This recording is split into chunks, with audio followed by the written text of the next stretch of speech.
Hello and welcome to this video, resume types and the sections on a resume. My name is Vanessa Massey. I am the owner and operator of Right Time Resume Service. First, let's talk about resume types.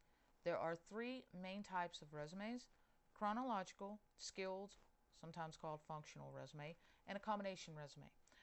Chronological will be the most common resume you see. The bulk of the resume focuses on the chronological listing of your work history. This tends to be the resume that hiring managers like to see. But if you have gaps in your work history, or if you have maybe you were at the same position for an extremely long time, you might also focus on a skilled or functional resume. This actually, the bulk of your resume is taken up with describing skills that you have, maybe breaking it down into communication skills, management skills, so on and so forth. And then a very small section of it is where you list your work dates. And then you have a combination resume, which is just what it sounds like, a combination of a skills and chronological resume. A skills resume and a combination resume look remarkably similar. So most of the time you're going to focus between either a chronological resume or a skills resume. But be aware that most employers like to see chronological style resumes. Now we're going to talk about the sections that will go on a resume. The letterhead has your name, your address, street address, city, state, and zip, your phone number, your email address, and if you have a professional website, a profile perhaps on LinkedIn. Now, one of the things I would recommend if you are uploading your resume to sites such as monster.com, I would remove the street address portion of my address, simply because some websites such as Indeed actually keep that type of information private, but not all websites, not all job search websites may do so. Employers, until they are ready to contact you or you send a resume to a specific employer, they really don't need to know your street address. It's more of a protection of your private information, with identity theft being the way it is. Most employers, they don't really need to know your exact address. They want to know if you're local sometimes, and the city, state, and zip will give them that information. The next section, actually, let me skip back up to letterhead one more time. Once you create a letterhead, use that for a consistency across any letters you may write, any other documents such as references, anything of that type. Try to keep your letterhead consistent. You'll hear me touch on talking about building your brand, and keeping things consistent like that is actually one more way of building your brand, so that when people see certain things, you spring to mind. A letterhead's not that big a part of it, but it is a part. Consistency, if you are serious about building your brand, consistency is important.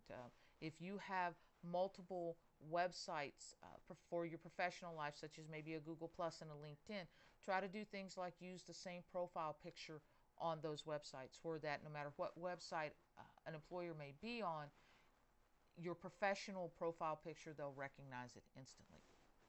Now, the next section, formal education and workplace for your skills section. You can combine these two sets of skills.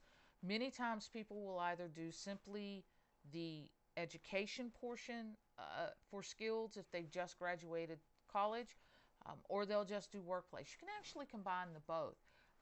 Unless you have absolutely no work history whatsoever and you're just graduating from college, then you might want to put something along the lines of relevant coursework. But if you have skills that you've gained if you've been to college, and work history skills as well, you can combine them into something, you can call it a skills section, you can call it numerous other types of names for skills. There are all kinds of different things. It's something that you can play around with, what sounds best, but you can combine the two. You can combine perhaps accounting classes that you took in college with excellent written and verbal communication skills. It all can go on there. The one thing I will stress to you though is if you are putting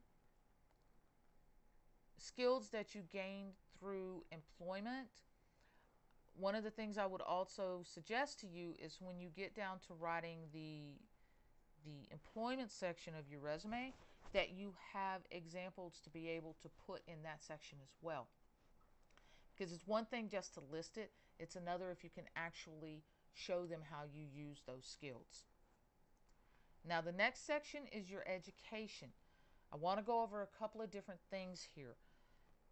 You don't need to put your high school, especially if you have gone to college at any time, because employers know that you can't go to college without either a GED or a high school diploma. Another thing about putting your high school is it tends to show them your age, so you don't want to do that either. College, definitely, if you have completed college, you want to put the college's name, the college's location, the degree that you graduated with, and the year that you graduated. If you did not complete college, if the classes or the skills that you gained while you were there are relevant to the position you're applying for, put it on there, but you need to make it clear that you did not graduate. Whereas with completed, you would put the college name, location, year, and the degree name. If you did not graduate, you need to word it in such a way as attended, something of that nature, so that you're not leaving the employer the impression you graduated when you didn't.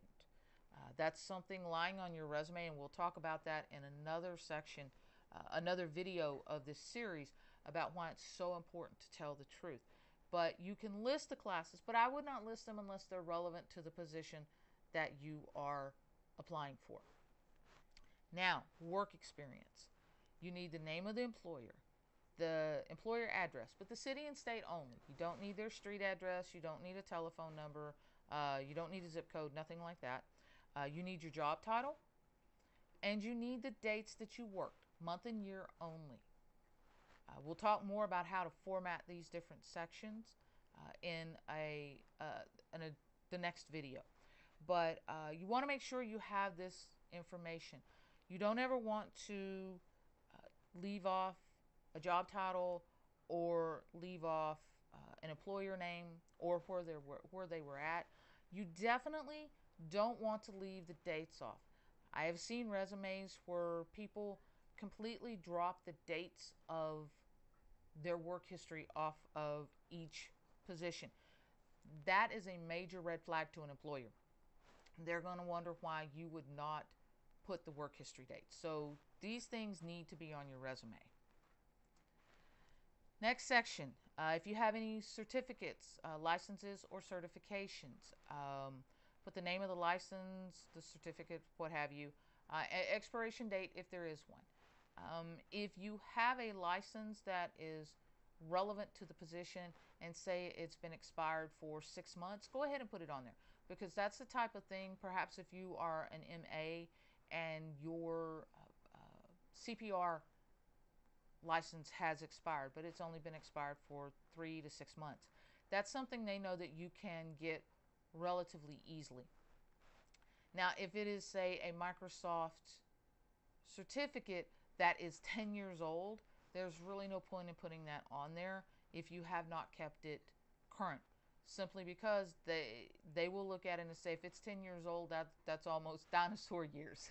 It's not really relevant to the technology happening today.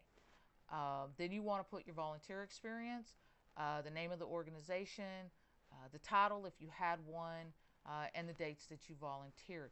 If you did extensive volunteer, you can break it out sort of like you do with a work history. And we'll talk about formatting and the things and the content that you'll put in a resume in the next video. And then the last section is any awards or professional organizations. If you are an administrative assistant, you may belong to the International Association of Administrative Professionals, the IAAP. if you won any awards such as Salesman of the Quarter or Teacher of the Year, things of that nature, that would go in the accomplishments section. Now that concludes this video. Please join me for the next video where we will talk about formatting a resume and the content of a resume. If you have not watched the previous video in this series, it talked about the purpose of a resume and how to gather information for your resume. Please like this video. If you have any questions or comments, please feel free to use the comment box below this video. I would love to hear any comments you have, any questions you may have. Join me for the next videos in this series, and thank you for watching.